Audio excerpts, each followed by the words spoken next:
Now it's time for Pound ATL. What's going on, Falcons fans? Hey, man, this is Toby D, Pound ATL, and I'm back with my boy, JR. Hello. Hey, man, we back in here, man. That's right. Now, it's not, obviously, as y'all can tell, it's not our normal setup. We are still not in the same room with each other as this, this COVID-19 stuff is still going on hard and heavy. But we felt like we had been apart too long, I guess you could say, and trying to do what we can to bring y'all in a semblance of our old show. Give me 1 second. Actually, And I do want to say this, man, while you kind of doing your thing, man. Thank everyone for welcoming the new guys, man, Jimmy and Mike. Great response that you've given these guys to come in and a welcoming party. The views were excellent for their first show with us as Pound ATL family. So we're definitely excited what they're going to bring to the table and look forward to their show on Saturday night again at 7 o'clock. Right. Around that time, it will be released. Exactly. No, they did a real good job, and we really appreciate the reception that was given. Y'all showered them with some views and with some comments, and we very much appreciate that from y'all. And we are really excited about what they bring to this channel. They bring a fresh view and a different perspective than what me and Toby have, and we feel like it's going to add to the depth of this channel, which is obviously what we're trying to do. But I guess without further ado, and we can get all the pleasantries and stuff out of the way, but let's just go ahead and jump on into our topic today. I guess to begin with, we should probably cover some news that has kind of been breaking. Today you had veterans start to report to camp.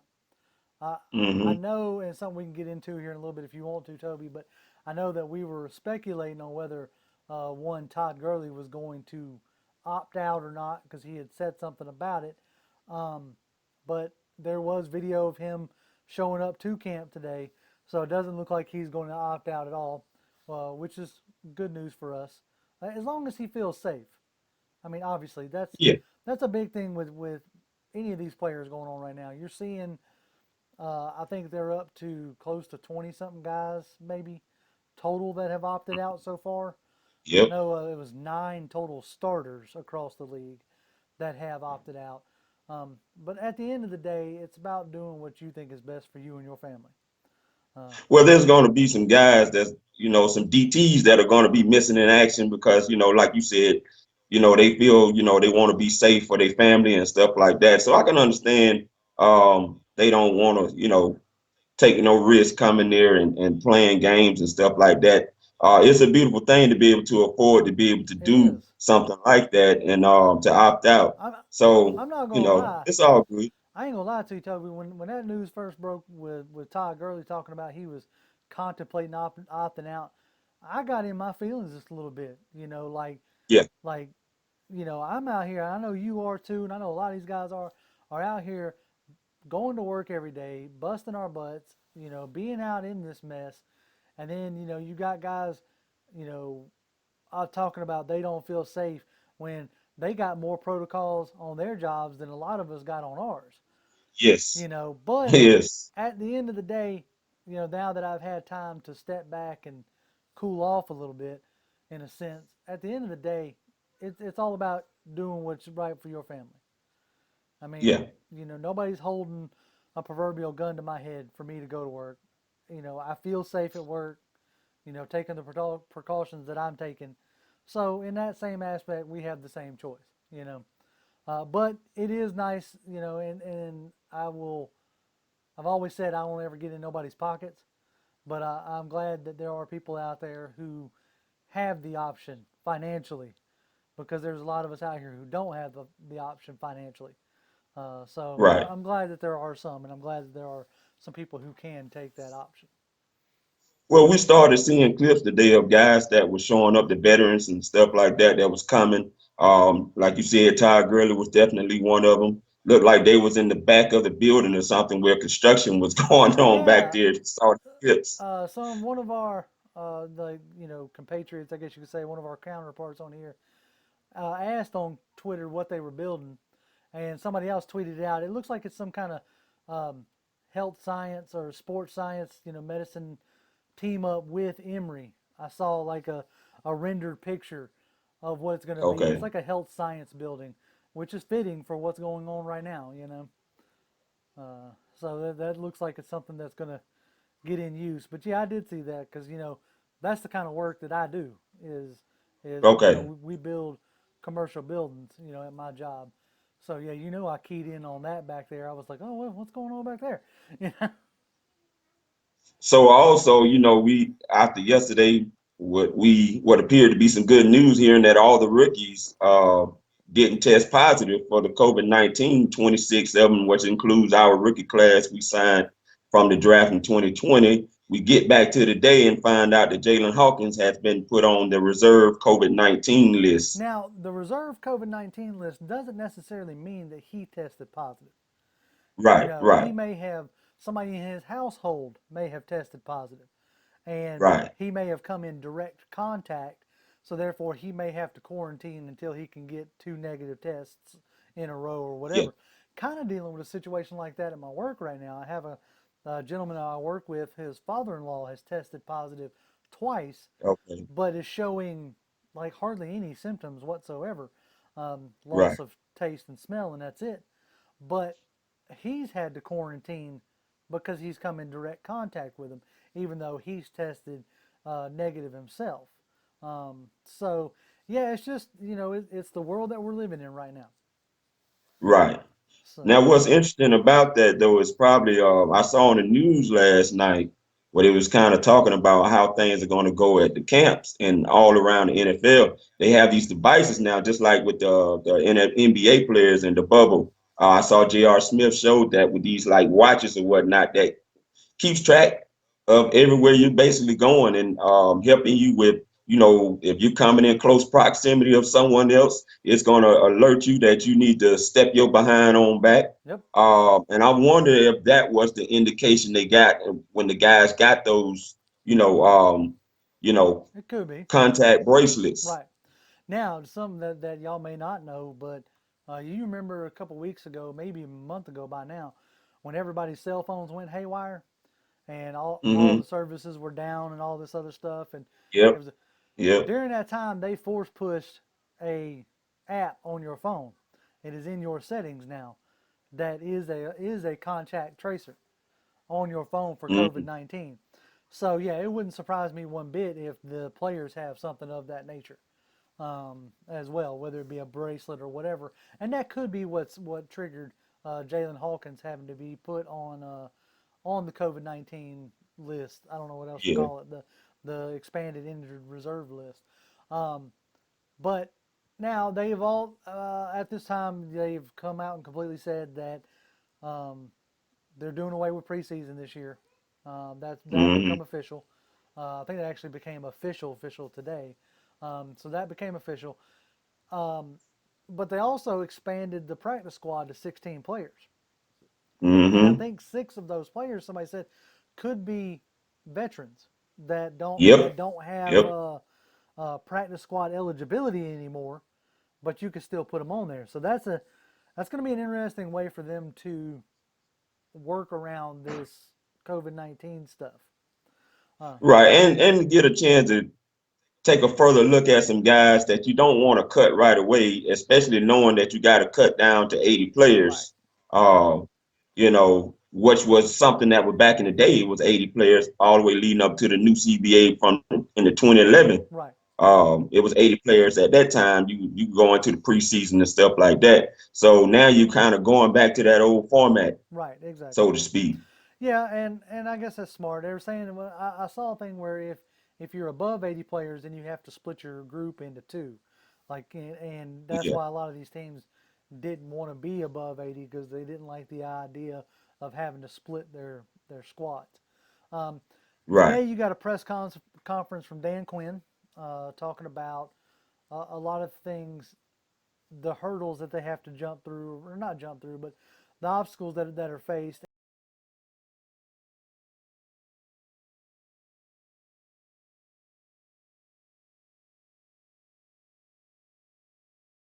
to recreate and simulate the lack of preseason. Talking about doing a lot more scrimmages and things like that. That would be an interesting way to go about it. I mean, there's something they've done similarly with the scrimmages at the practices. I mean, we saw it last year when they were doing this Right. simulated game that they did throughout the camp, putting people in different Right. situations. So I expect a good bit more of that to transpire this in this training camp, those simulated deals. So, I mean, what are your thoughts on that? What do you think are some of the challenges that they're going to have to face in this training camp? Well, you know, Dan Quinn and his squad prides themselves on being a developmental staff. And boy, will there be any other time as right now that needs to show up, because there's obviously going to be a lot of teaching that's going to have to be done. And I'll tell you this much: I do feel safe with some of the things that have been implemented. You know, Yeah, especially the contact tracer risk watches or whatnot that they have. And I think I heard Dan Quinn mention guys having like a bubble or some, a bubble that they will also have, as far as in their own space or whatnot, to be able to help be safe and comfortable too. But it's still going to be some uncomfortability going on, especially when everybody's getting on the field. yeah, And right now, though, you got all of the off season with the strength and conditioning, many OTAs and camp all rolled up into one with no preseason. So you're going to kind of go through that like they had strength and conditioning where the coaches are not permitted to be out there with the players and stuff, mainly the rookies, because you don't have veterans yet, because they still have to take one more test this week before they can even right. be able to go get the physicals and equipment. Yeah, no, yeah, you're 100% right there as far as that goes. Um, but I wondered to myself, okay, how is it going to shake out with, the lack of the lack of preseason games is really concerning in the sense of you don't get to see these guys at full speed. You don't get to see them hitting each other. And then once we do get to the games themselves, like how are you like what is all this going to do when you're hitting somebody? You're all up on somebody and you're sweating and you're breathing heavy and everything else. I mean, I guess the whole point is just to try to keep everybody as COVID free as you can to where when the games do actually happen Mm-hmm. and start, that you don't have to worry about it because nobody has COVID, so be it. So, but I guess let's get into our main topic. And our main topic today is about the running back room and Yeah. about how one Todd Gurley is going to, affect this running back room. Obviously, you don't bring in a Todd Gurley unless you want him to be the lead back. They were talking Right. about, Dan Quinn was talking about his workload today and whether they are going to limit it or whatever. And I kind of chuckled because it was something that you sent me a couple days ago talking about Todd Gurley's used to not playing in preseason anyway.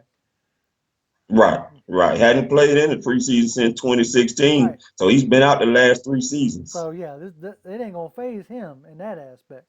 The lack of preseason games isn't going to bother him much at all. But then I saw an article. I think it was like something about like bold camp predictions or something like that, maybe from ESPN. But and it basically was talking about don't count out Ito Smith. And I think a lot of us, because of his injury history, have written off Ito Smith and have dropped him behind Qadree Ollison. But I Right, mean, when he was healthy, he was the number two back behind Devonta Freeman, and he became the number one back with Devonta Freeman's injuries. And it looked like he was going to be the lead dog for a while until he started going down with injuries himself. What do you expect to see from Ito this year? well, I'll tell you what I would like to see based on what the Falcons did with Jason Snelling in 2012, which is one of the groups I want to bring up with Michael Turner and Jacquizz Rodgers. Jason Snelling didn't get a lot of reps at actually carrying the football, Hmm. but he got more reps at receiving it. Hmm. I think in hopes of preserving Ito Smith, that might be a route they want to go. Now, of course, they're going to have to let him run the ball sometime to keep teams honest and not look predictable, which he can do. But you need to put him in advantageous situations to where there are runs where he can do and he's not taking a lot of contact off the first initial, contact of other defenders. But I think if you use him more so as a catching running back, whether that's in the backfield or lining up as a receiver, I think you have better chance at preserving him throughout the season. I think Jason Snell only had like 18 carries or so in that season, but they use him a lot to block and to be able to catch the ball out the backfield. He reminds me of, now obviously he's not as quick, right? But you remember when we had Anton Smith back in Yeah. when Oh yeah. when Dirk Cutter was our offensive coordinator, and basically like they use Anton a couple times a game as kind of a Mm-hmm. gadget player or whatever. Now Yep. they utilized him for Mm-hmm. his speed, obviously, because he was a home run threat every time he touched the ball. Right. I'm not saying Ito Smith is that, but you also have to look at how Dirk Cutter used Charles Sims when he was down there in Mm-hmm. Tampa. Charles Sims was primarily a receiving back out of the backfield. And I definitely think that that's a role that Ito Smith could carve out for himself with Dirk Cutter as his OC. And I think it's a role that could be well suited, for Ito Smith, because his time spent at Southern Miss, he was pretty much their offense. Right. Catching and running. I even think he did some punt return and kick return duties Yeah. when he was in Southern Miss. So I believe that is a role that he could very easily thrive in. The one that I'm wondering about myself really is Qadree Ollison. I think, he scored what? Didn't you tell me something about he had the most rushing touchdowns? Yeah. He led the running back group, I, including Devonta Freeman with 4 right, touchdowns. because he is what I was begging the Falcons to draft for years, which is a Yes. pile mover, and that's Mm-hmm. what Qadree Ollison is, and I think that goal line and short yardage back, I I believe that's his role. Now, if we don't end up keeping Todd Gurley past this season, the combination of Brian Hill and Qadree Ollison could potentially grow with Brian Hill and Ito Smith being your primary backs, with Qadree Ollison being the goal line back. Because I'm gonna go ahead and call it, Toby. If Todd Gurley comes in here and has himself a resurgence, he's not sticking around next year.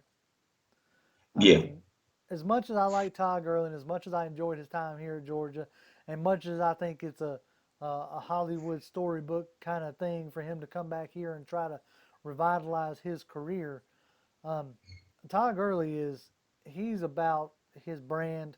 He's about, you know, capitalizing on his abilities, which I'm not going to fault anybody for. That's what you play the game for, is to capitalize on, make as much money as you can. And with this, um, especially now with this COVID stuff, you're talking about having a cap of like 170 something million for the next couple of years Yeah. because they're Yeah. spreading out this hit. So that means we're not going to have nearly as much flexibility as we have had the luxury of having these past few years. It's interesting that you mentioned about his brand because that's evident with all the appearances he's been making, whether it's commercials or whatnot. And he's been on a lot of shows. And I think that's another reason why the Falcons brought him in because they want his brand to add on Yeah, to what we have. And it makes sense it makes for total that sense. I reason. mean, look, Yeah. you've had 2 down seasons in a row. The Hmm. fan base is waning. So what do? You bring something. If the product itself isn't, like, if you're not bringing in wins, you got to bring in other reasons for people to come to the stadium. Right. Which unfortunately now, with all this mess going on, the capacity of the stadium has been cut to 10 to 20,000. People, if they have people in the stands at all. They still Right. haven't 100% said that if they're going to have people in the stands. So, I mean, you brought in Todd Gurley as a PR move. And Yeah. obviously, you hope it's going to work out. But when you have the OC that you have in Dirk Cutter, the run game's not the strong suit anyway. And everybody knows that. And I'm glad you mentioned that. I saw on NFL Total Access where Todd Gurley's coming in with 58 total touchdowns on the ground. Okay, in the last 5 years since 2015, and that makes him first over all running backs in the last 5 seasons. You know how many touchdowns total we had last year between everybody? How many? 10. Oh, God. And the most Dirk Cutter has ever had with the Atlanta Falcons was 2012, where he actually had 12 touchdowns with Michael Turner taking 10 of those. Yeah. So, I mean, Todd Gurley himself, he's not a dull individual. He's not a stupid person. He knows the type of offense that he's coming into. Right. You know, he knows that he's coming into an offense that isn't going to pound him into the ground. Don't you think that's also part of his plan too?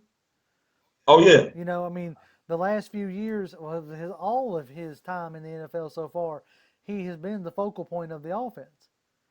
Right. Even with Wonderkin Sean McVay out there in LA, he was still the focal point of the offense. He comes here knowing that he's not going to be the focal point. He comes here knowing that we air the ball out more than we do anything else.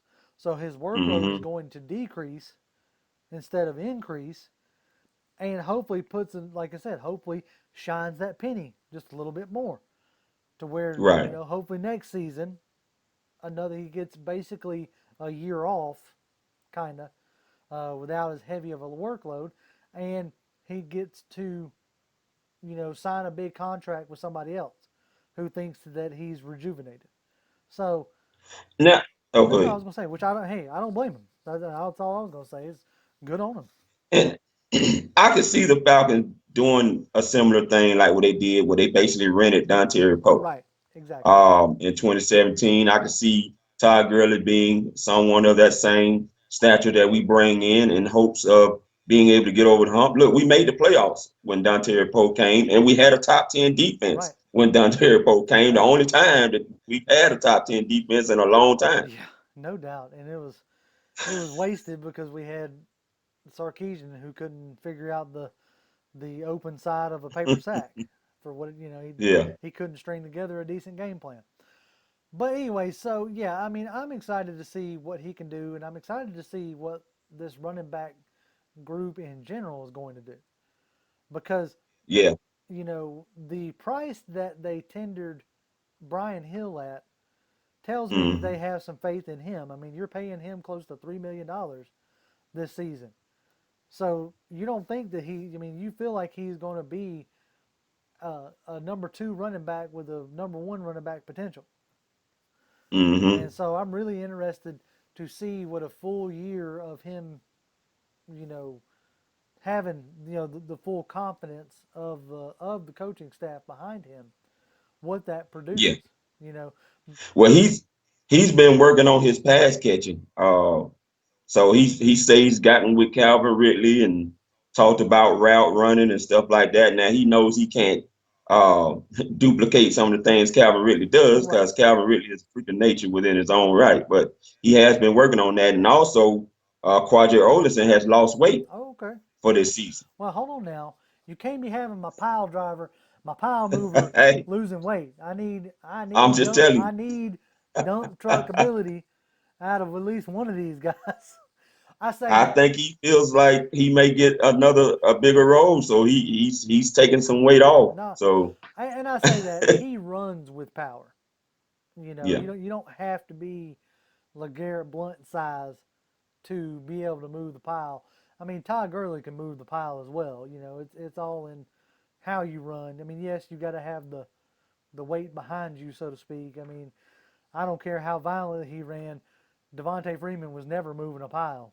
He just wasn't big enough. And but how about Devonta Freeman getting dropped by his agent? Speak. Did you see that? I think that was a plan. I think that was planned. I think he didn't know, because he's known Luke them for so long. Right. They watched this guy basically grow up, so he didn't want to just come out and say, "I'm firing you." So he just basically made it to where she would just quit and Yeah, just let it go. gave her no option, and then because then he turns around and hires agent powerhouse Drew Rosenhaus. So, yeah, Yes, sir. that is a good point that you bring up there, as far as having essentially to make somebody quit. I mean, we've all seen that situation happen at work before. But Yes. well, you got what else you got for me? I mean, hey man, pretty much like I said, I'm excited about this running back group. I think that they can get more touchdowns than 10. I think so. The last two times that we really had 20 plus touchdowns was Michael Turner in 2008, 23 touchdowns, where he had 17 of those. Mm-hmm. And would you guess the other season where we had at least 20 touchdowns? At least 20. You talking about 2016? 20, yes, sir. 20 touchdowns on the ground rushing. Right. Now, I'm not asking Dirk Cutter to get 20 Yeah, touchdowns, but can we dude. get somewhere between 14 and 15 at least? Oh man, I don't even know, dude. I right now I'm shooting for 10 touchdowns. Can we get 10 touchdowns Oh on the my. ground? I mean, Oh, Todd Gurley on a down year last year had 14 himself. yeah. So, can we get 10 out of that running back group? No, okay. That sounds that sounds bad. That sounds like I'm putting it on the running backs. Can we get 10 rushing touchdowns from Dirk Cutter? I mean, because until he shows me any different, I'm going to keep pointing at him being the problem, not the running backs themselves being the problem. And see, that's the thing. He doesn't have a problem getting 10. I mean, his average has been between 10 and 12 since he's been with the Atlanta Falcons. I just need to see a little bit more. I think if you can get a little bit more, you give a much stronger chance of making a run for the playoffs this time around than you would with just 10. I know they're going to throw the ball all over the yard because even Matt Ryan, contrary to what people think, Matt loves to throw the ball as well. I Of don't course, know the misconception people have with him wanting to run the ball. He wants to have the ball in his hands every chance he gets you and right. throw it too. You dead right about that. I So mean, he ain't got no problems whatsoever. Complain. And the times that you've seen him throw it all daggone game, it's not like he's had negative effects on him the following game. You know what I'm right, saying? Like right. some quarterbacks, if you put it all on them, the next game they look like they got a limp noodle for an arm. And Matt Ryan's never been that way. You put it on, Right. Matt Ryan's arm, and he's like, "Yeah, man, come on, bring it on." He's got no problem like reproducing again next week. Type deal. So yeah, he definitely has no problem slinging it all over the place. Um, but no, I think that, and the point I made earlier in the off season in a video talking about Dirk Cutter needs and wants, elite talent to produce a good offense. You know, Arguably you can say that he has an elite running back now. So I'll be curious to see what he does with Todd Gurley, what he does with an elite talented running back. Yes, you're talking about like, he's got potential knee problems and stuff like that. That's okay. Like I said earlier, he's not going to be counted on to carry this offense like he has been his whole career. And, you're counting on guys, Calvin Ridley, Julio Jones, Hayden Hurst, and Matt Ryan to carry this Mm-hmm. offense. You're not counting on Todd Gurley to carry his offense. So when he does get his chance and when he does get his opportunities, as far as to carry or catch it out of the backfield, I'm really hoping to see like a very rejuvenated Todd Gurley. Maybe even harken back to his explosive days at Georgia. You know, that's Okay. what I'm looking for. That's what I'm hoping to see. And Well, go ahead. now go ahead. Well, I was gonna say, and who knows if he plays in a offense that isn't relying solely on him, he may see the value in that and decide to stick here for whatever money it takes to stick here. Because this is, Well, I was gonna say this is that would be arguably. wishful. That would be wishful thinking. Well, I mean, true, but go ahead. I mean, if you're Todd Gurley, you have to look at this as being the most talented offense that you have ever been in on. Right. Hands down. Okay, this is the most talented offense that you have ever been a part of. Yeah, you went to the Super Bowl with the Rams, but y'all scored 3 points. Okay? Your defense got you to the Super Bowl that year. Yeah. They had some offensive explosions that year, and McVay, I think, will get himself back on track, but I don't know if it'll be with Jared Goff, but that's a whole nother story. But you're arguably, like I said, you're arguably on the best offense that you have ever been in on. And I wonder how much that plays in the money situation. Yeah, I mean, hey, he could make a decision to stay here, and there could be some moves if he has an exceptional year to where they try to move some things around to keep him here. But we shall see, man. Hopefully, this brings me to two questions before we close this thing out that I have to ask What you. you got? Um, Number one, do you think with all the stuff we know now with the protocols and all the stuff they got are basically the obstacles and stuff in the way that there will be a season? And if there does by chance become a season, will it go the extended period of 16 games? That's going to be it's going to be interesting because you're already seeing some issues popping up in baseball with the Marlins, right? Right. And the NBA hasn't necessarily have they gotten going yet? Not yet. I, It's coming though. I think this there's week I now. think I won't say like I said, I thought it was either last week or this week. I haven't necessarily been keeping up with it, but it'll be interesting to see because the NBA they're doing a closed bubble, which is right. easier for them. Now it'd be interested to see if how they resolve this with the Major League Baseball. But as it stands right now, I think you're gonna have a season. Okay. Now the going the full 16 depends on how all this goes, and depends on how many more people start popping up with COVID and opting out and stuff like that. But I think we'll go I think I'm gonna go ahead and say it. I'm gonna be optimistic. We're gonna have a season and we're gonna go full 16. What do you think? Okay. I'm rolling with you. Okay. Most teams, most players will not have too much of an opportunity to opt out. There is a set time where you Right. have to opt out because if you don't, you won't be opting out. You're gonna be playing, or you can just stay at home Right. and lose money that way if you have second thoughts. Which there might be some player that will decide that, hey, even though I didn't opt out, I don't feel safe about this anymore when the hitting stuff starts, like you said. Exactly. But I mean, pretty much, man. I I don't really have anything else to roll with, Doc. You know what I'm saying? Hey, I feel good about where we're going. I was just excited to get back with you on the Oh yeah. first, get our feet back wet again. Exactly. And I know we've had a few little hiccups in this deal, but we're gonna get all this stuff ironed out, and hopefully we'll be trying to do a live stream again here soon because we really like being able to chat with y'all. So keep your eyes peeled on the channel for that. As you can see on the graphic here, this is all of our Twitter handles, so you can reach us at any of these handles.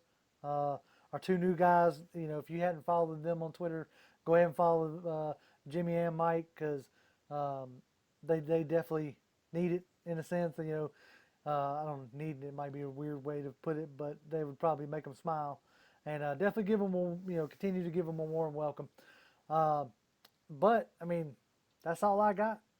So, as always, Falcons fans, rise up. Rise up.